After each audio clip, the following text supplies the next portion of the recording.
Hello दोस्तों, नमस्कार।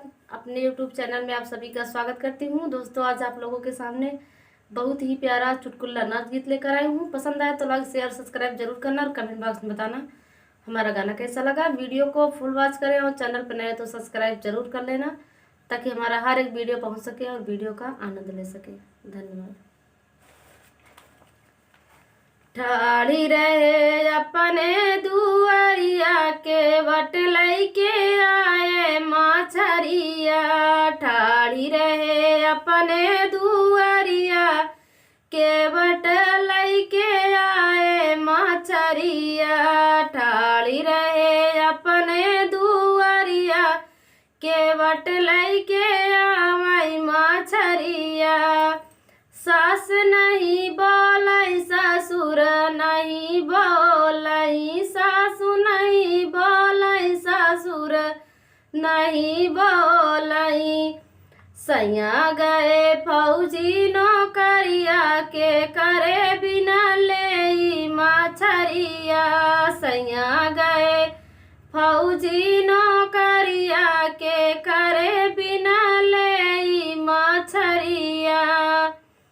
ठाड़ी रहे अपने दुआरिया के वट लैके आमाई मछरिया।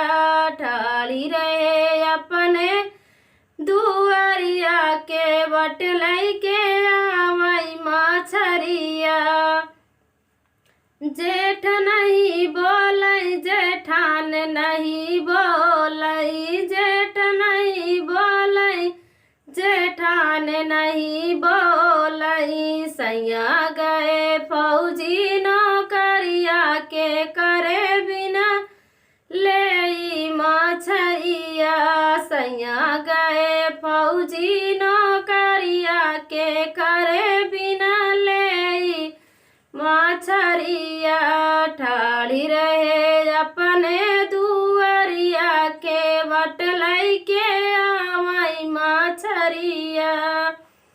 ठाड़ी रहे अपने दुआरिया के वट लैके आमाई मछरिया।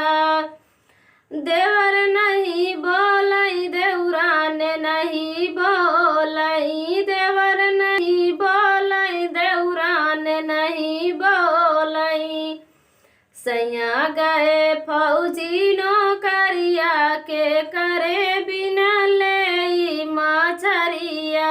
सैया गए फौजी नौकरिया के करे बिना ले मछरिया। ठाड़ी रहे अपनी दुआरिया के वट लैके आमाई मछरिया। ठाड़ी रहे अपनी दुआरिया के वट लैके आमाई मछरिया। दोस्तों, कमेंट बॉक्स बताना हमारा गाना कैसा लगा।